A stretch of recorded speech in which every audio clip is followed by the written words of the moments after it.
சுப நிகழ்ச்சிகள் நடந்தாலும் ஒன்றும் திருமண பாக்கியத்தை ஏற்படுத்தக்கூடிய நாட்களை தேடி வரப்போகுதுன்னு அர்த்தம். ஏன்னா குரு பகவானும் இன்னும் இடம்பெயரவில்லை, இந்த மாதம் கழித்து தான் இடம்பெறுகிறோம். அதுக்காக சுப நிகழ்ச்சிகள் ஏதேனும் இருந்தால் அதை எடுத்து முதல்ல முடிக்கிறதுக்கு வழியை பாருங்கள். திருமண பந்தம் இது வரைக்கும் மேஷராசிக்கு தள்ளி போயிருந்தால் இந்த மாதம் விரைவாக சென்றடையக்கூடிய காலம் ஏற்பட போச்சான்.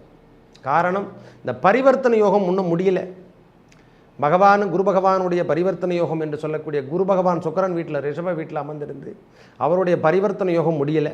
ஐயா தலைகீழாக நின்னவங்க வேலை வாய்ப்புக்காக தேடிட்டுருக்கேன், நான் அரசு உத்தியோகத்துக்காக காத்துட்ருக்கேன், வெளியூர் மாற்றங்கள் எனக்கு கிடைக்குன்னா கண்டிப்பாக கிடைக்கும். ஏன்னா 5ஆம் அதிபதியை நம்ம ராசியில் வந்து சம்பந்தப்படும் பொழுதெல்லாம் நல்ல யோகத்தை பெறுகின்ற அமைப்பை பெற்றுத்தரும். சூரிய பகவான் நம்மளுக்கு 5ஆம் அதிபதி, அவர் நம்ம ராசியில் உச்சம் பெறும் பொழுதெல்லாம் யோகத்தை கொடுக்கின்ற அமைப்பை பெற்றுத்தரப்போகுது. யோகன்னா கொஞ்சம் நெஞ்சம் இல்லை சுவாமி, ஒரு பெரிய பராக்கிரமம் அரசியலில் ஒரு ஈடுபடுறதுக்கு, அரசாங்கத்தில் வேலைவாய்க்காக நான் காத்துட்ருக்கையா எனக்கு கிடைக்குன்னா கண்டிப்பாக கிடைக்கும். திருமண பந்தம் கண்டிப்பாக ஈடேறக்கூடிய காலம், நினைத்ததை முடிக்கக்கூடிய பாக்கியம், நினைத்ததை செயல் திட்டத்தோடு வேலை செய்கின்ற அமைப்பையும் இந்த மாதம் கிடைக்கும் சாமி. ஒரே வார்த்தை எப்படி சொல்ல போனால் இந்த மாதம் வெற்றி தரக்கூடிய மாதம் என்றே கூட சொல்லுவேன். சூரியன் 15 தேதிக்கு அப்புறம் நீங்கள் எல்லா வேலையும் செய்யுங்க, ஓரளவுக்கு உங்களுக்கு கிடைச்சிருந்த அதாவது பின்தங்கி போயிருந்த விஷயங்கள் அனைத்தும் நன்மையே தரும். பின்தங்கி போயிருந்த பிரச்சனைகள் எவ்வளோ இருக்குதோ அதெல்லாம் எல்லாமே என்னங்க எல்லாம் எதிர்த்தாச்சலும். இந்த பதிவினை காண இருப்பது என்னென்னா, மாத ராசி பலன் வரிசையில் நாம் காண இருப்பது ஏப்ரல் மாத ராசி பலன். 2025 நடைபெறக்கூடிய ஏப்ரல் மாத ராசி பலனை நாம் பார்க்க போகிறோம். கிரகங்கள் அமர்ந்திருக்கும் இடம், அதுக்காக இருக்கக்கூடிய நாட்கள் 1/4/2025 முதல் 30/4/2025 நாட்கள் வரை நம்மளுக்கு இந்த ஏப்ரல் மாதம் வருது சுவாமி. இதில் மேஷம் முதல் மீனம் வரைக்கும் எவ்வாறு இருக்க போது விரிவாக பார்க்கலாம் வாருங்கள். வணக்கம். எனது அன்புள்ளம் கொண்ட மேஷராசி நேயர்களே, மேஷராசியை பொறுத்த வரைக்கும் இப்போது நடைபெறக்கூடிய அதாவது இந்த மாதத்தில் நடக்கக்கூடிய ஏப்ரல் மாதம் நடக்கக்கூடிய பிரச்சனைகள் என்னென்ன கிடைக்க போகுது, நம்மளுக்கு என்னென்ன யோகங்கள் இருக்குது. ஐயா வெளியூர் பயணங்கள் என்று சொல்லக்கூடிய சுப நிகழ்ச்சிகளில் கலந்து கொள்ளக்கூடிய முதல் பாக்கியமே கிடைக்க போகுது. ஏன்னா இந்த மாதத்தில் நம்மளுக்கு ஏப்ரல் என்று சொன்னால் இந்த வெயிலின் தாக்கம் சற்று கடுமையாகவும் இருக்கும். பங்குனி அப்படின்ற மாதிரி இது மார்ச் ஏப்ரல் எல்லாமே வெயிலின் தாக்கம், சூரிய பகவான் உச்சம் அடையக்கூடிய மாதம் என்று சொல்லக்கூடிய அமைப்பையும் பெறுது. ஒரு 14ஆம் தேதிக்கு அப்புறம் ஒரு சூரிய பகவான் அவருடைய நிலைப்பாடை வைத்து தான் எல்லா கிரகங்களுடைய தன்மை, நவ கிரகங்களின் தலைவன் என்று சொல்லக்கூடிய சூரிய பகவான் இங்கே இடம்பெறக்கூடிய காலம் ஒரு 14ஆம் தேதிக்கு அப்புறம் இடம்பெயர்ந்துருவார். இப்போ இருக்கக்கூடிய சூழ்நிலை ராசிக்கு 2ஆம் இடம் என்று சொல்லக்கூடிய இடத்துல குரு பகவான், 3ஆம் இடத்துல அதாவது மிதுனத்தில் செவ்வாய் பகவானும், 6ஆம் இடத்துல கன்னி வீட்டில் கேது பகவானும், 12ஆம் இடம் என்று சொல்லக்கூடிய இடத்துல சனி, சூரியன், சுக்கிரன், ராகு, அதுவும் இல்லாமல் புதன் பகவானும் 11ஆம் இடத்துல வக்ரம் அவர்த்தி அடைந்து கொண்டிருக்கார். நம்மளுக்கு இந்த மாதத்தில் முதல் சுப நிகழ்ச்சிகள் என்று சொல்லக்கூடிய சுப நிகழ்வுகளை கலந்து கொள்ளக்கூடிய பாக்கியம் மேஷராசிக்கு ஏற்படும். விரயம் இருக்க தான் செய்யும் சாமி, அதில் எந்த விதமான மாற்று கருத்தும் கிடையாது. ஏன்னா மார்ச் 29 சனி பெயர்ச்சி நம்மளுக்கு 7.5 சனி தொடங்கி விட்டது என்று சொல்லலாம். இருக்கின்ற காலங்கள் உண்மை என்று சொல்லக்கூடிய அமைப்பு இந்த நேரத்தில் செலவீனங்கள் செய்தாலும் அது நல்லதுக்காக செலவீனத்தை செய்யக்கூடிய தன்மை ஏற்படும் சாமி. சுப நிகழ்ச்சிகள் நடந்தாலும் ஒன்றும் திருமண பாக்கியத்தை ஏற்படுத்தக்கூடிய நாட்களை தேடி வரப்போகுதுன்னு அர்த்தம். ஏன்னா குரு பகவானும் இன்னும் இடம்பெயரவில்லை, இந்த மாதம் கழித்து தான் இடம்பெறுகிறோம். அதுக்காக சுப நிகழ்ச்சிகள் ஏதேனும் இருந்தால் அதை எடுத்து முதல்ல முடிக்கிறதுக்கு வழியை பாருங்கள். திருமண பந்தம் இது வரைக்கும் மேஷராசிக்கு தள்ளி போயிருந்தால் இந்த மாதம் விரைவாக சென்றடையக்கூடிய காலம் ஏற்பட போச்சான். காரணம், இந்த பரிவர்த்தனை யோகம் இன்னும் முடியல.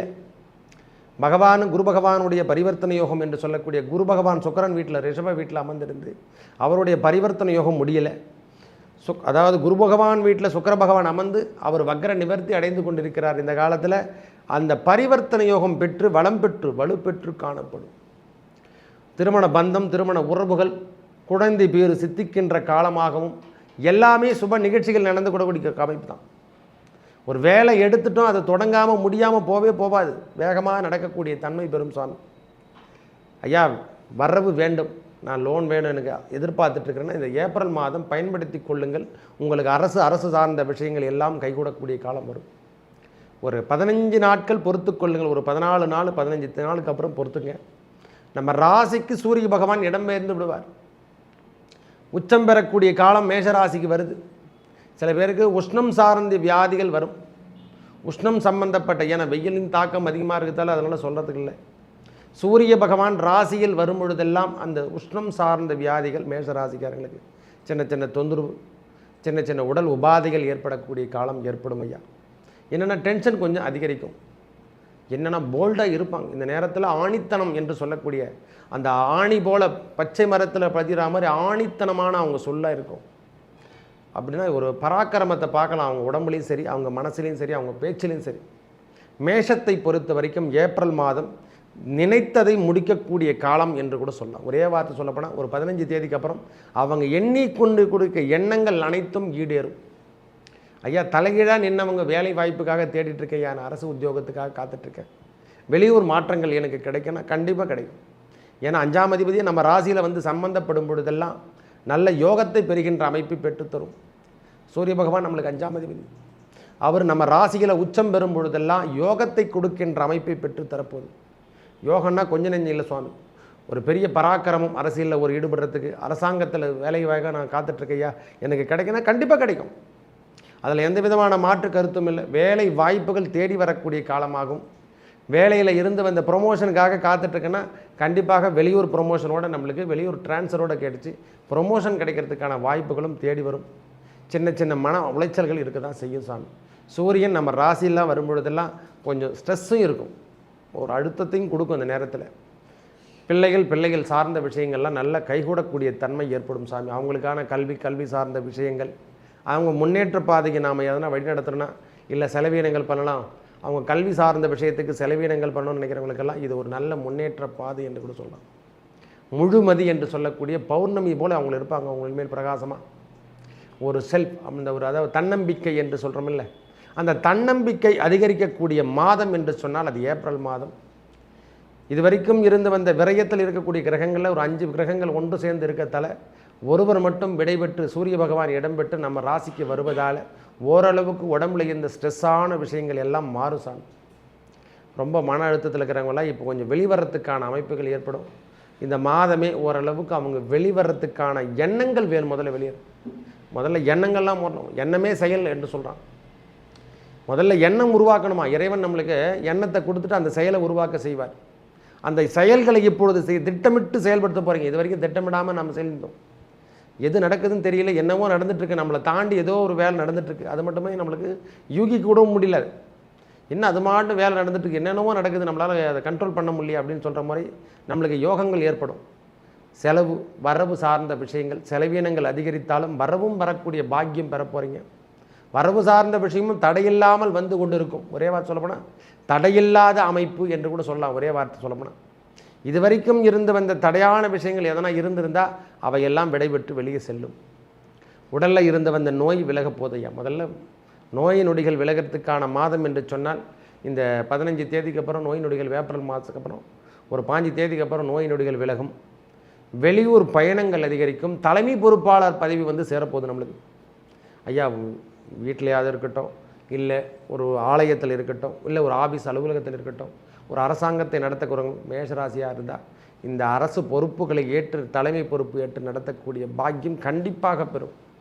இந்த நேரத்தில் அவங்கள கூப்பிட்டு தலைமை பொறுப்பாளர் அரசியல் ஈடுபாடு எழுவாங்க. நான் கட்சியில் சேர போகிறேன்னா கண்டிப்பாக இப்போ தான் அந்த எண்ணம் எல்லாம் வரப்போகுது. இது வரைக்கும் கட்சி பக்கமே போகாதங்க கூட இனிமேல் கட்சிக்கான செயல்பாடுகள் கண்டிப்பாக செய்வாங்க. நானும் பொதுமக்களுக்காக சேவைகள் செய்யணும் அப்படின்ற ஒரு எண்ணம் உருவாகும். அப்போ இறங்கி களப்பணியில் இறங்கி வேலை செய்கிறதுக்கான காலம் உருவாகும் சாமி. இந்த மாதம் அனுகூலம் தரக்கூடிய மாதம் அவர்கள். திருமண பந்தம் கண்டிப்பாக ஈடேறக்கூடிய காலம். நினைத்ததை முடிக்கக்கூடிய பாக்கியம், நினைத்ததை செயல் திட்டத்தோடு வேலை செய்கின்ற அமைப்பையும் இந்த மாதம் கிடைக்கும் சாமி. ஒரே வார்த்தை எப்படி சொல்ல போனால் இந்த மாதம் வெற்றி தரக்கூடிய மாதம் என்றே கூட சொல்லுவேன். சூரியன் 15 தேதிக்கு அப்புறம் நீங்கள் எல்லா வேலையும் செய்யுங்க. ஓரளவுக்கு உங்களுக்கு கிடைச்சிருந்த, அதாவது பின்தங்கி போயிருந்த விஷயங்கள் அனைத்தும் நன்மையே தரும். பின்தங்கி போயிருந்த பிரச்சனைகள் எவ்வளோ இருக்குதோ அதெல்லாம் எல்லாமே என்னங்க எல்லாம் எது தாச்சாலும் ஒரே பேலன்ஸ்லேயே நிற்குது. எல்லாமே கைக்கு வராமல் இருக்குது, எல்லாம் நம்மக்கிட்ட வராமல் இருக்குது, ஆனால் கைக்கு கிடைக்க மாட்டேது சுவாமின்னு சொல்லுவாங்க பாருங்க. அந்த கை கிட்டக்கூடிய காலம், கை மேலே பழையன் இந்த பலாபலன் அனுபவிக்கிறோன்னு சொல்கிறோம் இல்லை, அந்த பலாபலங்களை அனுபவிக்கக்கூடிய காலம். வேண்டத்தக்கது அறிவோ இனி வேண்டும் முழுவதும் தருவாய் நீ இறைவன் எம்பெருமான் முருகப்பெருமானை வேண்டுங்க. வேண்டத்தக்கது நீங்கள் என்னென்ன நினைக்கிறீங்களோ அவருக்கு தெரியுமா. அந்த முருகப்பெருமானை நினைத்து வாருங்கள். உங்களுக்கு என்னென்ன வேணுமோ அதை அனைத்தையும் கொடுப்பார். வேண்டும் முழுவதும் கொடுப்பார். நாம் இறைவனிடத்தில் கேட்கும் பொழுதெல்லாம் எனக்கு இது வேணும் அது வேணும்லாம் கேட்கக்கூடாது. ஏன்னா அவரே கொடுக்கறதுக்கு முடிவு பண்ணி வச்சுருப்பார். நீங்கள் கேட்டு அதை குறைக்கக்கூடாது. எல்லாத்தையும் கேட்கறதுக்கு நான் இறைவா நீ என்ன கொடுக்குறியோ இதை ஏற்றுக்கிறேன் அப்படின்ற ஒரு மனப்பக்குவத்தில் ஆலயத்துக்கு செல்லுங்கள். இறை வழிபாடை மேலோங்கக்கூடிய மாதமாக இந்த மாதம் இருக்கும். நல்ல ஒரு பிரகாசத்தை நீங்கள் எதிர்பார்க்கலாம். நம்ம மனசில் இருந்த வந்த பாரமான விஷயங்கள்லாம் கலைந்து செல்லும். கடன் சுமை சற்று அதிகரித்தாலும் பிறகு சரியாகக்கூடிய தன்மை. ஒரு 5 தேதிக்கு அப்புறம் அந்த லெவலில் வந்து நின்று திருப்பி நம்மளை ஓவர்டேக் பண்ணி போனதெல்லாம் கொஞ்சம் தடைபட்டு செல்லக்கூடிய காலம் ஏற்படும். கொஞ்சம் தடையாக இருக்கும். இந்த தடைப்பட்டு இப்போ வெளியே வரும். ஒரு 15 தேதிக்கு அப்புறம் எல்லாமே வெளியே வந்து ஓரளவுக்கு ஃப்ரீனஸோடு இருப்பீங்க. நீங்கள் அப்பா பரவாயில்லப்பா, ஏதோ இது போன மாதத்தை விட இந்த மாதம் கொஞ்சம் பரவாயில்லை, மன நிம்மதிக்குது. சுயதொழில் வேலை வாய்ப்பு செய்து கொண்டிருக்கிறவங்களுக்காகட்டும், அரசாங்க தரப்பு உத்தியோகத்துக்காக நான் எதிர்பார்த்துட்ருக்கேன், இல்லை அரசாங்க வேலையில் எனக்கு ப்ரொமோஷன் கிடைக்குன்னா கண்டிப்பாக கிடைக்கும். என்ன சுவாமி 12ல் 5 கிரகம் ஐயா 12 நேரடியாக பார்வை எங்கே இருக்குதுன்னா 6ஆம் இடத்தை பார்க்குது. 6 என்பது தொழில், வேற்று இடம், வேற்று மொழி. இந்த மாதிரி இடத்துல செல்லக்கூடிய பாக்கியம். வெளியூரில் நாங்கள் வேலைக்கு தேடி போகிறோன்னா அங்கே நல்ல ஒரு மதிப்போடு நீங்கள் வாழ்க்கைத்தன்மை உருவாக்கலாம். இது வரைக்கும் தவறான விஷயங்களோ தவறான பாதைகளோ ஏற்பட்டிருந்தால் அதெல்லாம் விட்டு விலகிறதுக்கான மாதம் என்று கூட சொல்லுவோம். ஒரே வார்த்தை சொல்லப்போனால், அதாவது பனிஷ்மெண்ட்லேருந்து நாம் வெளியே வந்துடுவோம் சாமி.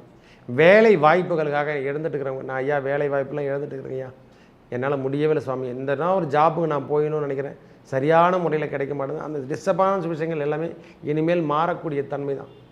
டிஸ்டர்பன்ஸ் நம்மளை பண்ணினது இல்லை, அந்த டிஸ்டர்பன்ஸ் மொத்தத்தையும் இனிமேல் கலைந்து செல்லக்கூடிய மாதமாக இந்த மாதம் இருக்கும். வேலை சுமைகள் சற்று கூடுதலாக இருக்கும்.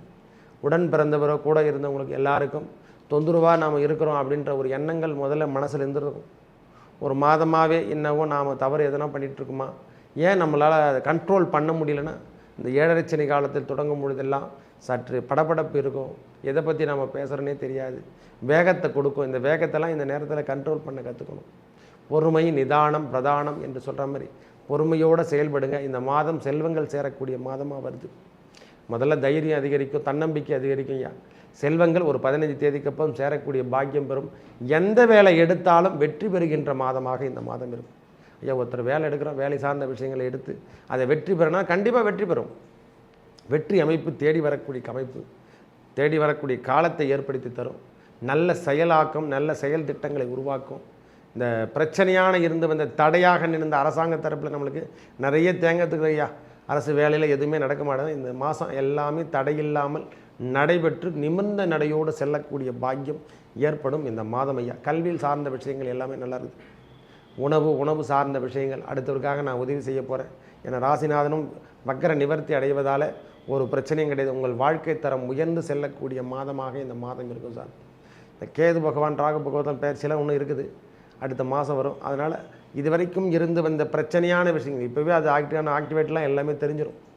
குரு பகவானுடைய பயிற்சியும் தெரிஞ்சிட்ருக்கோம், சனி பகவானுடைய பயிற்சி தெரிஞ்சிட்ருக்கோம், ராகு கேதுக்களுடைய பயிற்சிகளும் தெரிஞ்சிட்ருக்கோம். இப்போ தான் 1 by 1 நாம் தான் டேட் சொல்லிகிட்ருக்கோம்.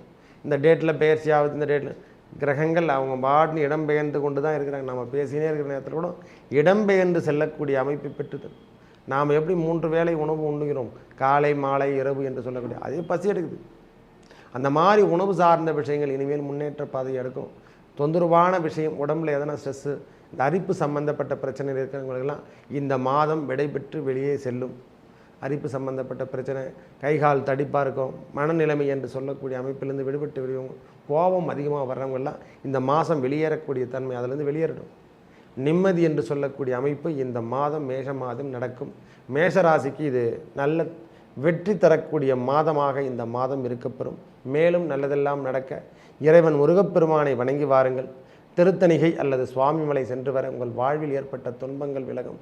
நல்லதே நடக்கும். நன்றி, வணக்கம்.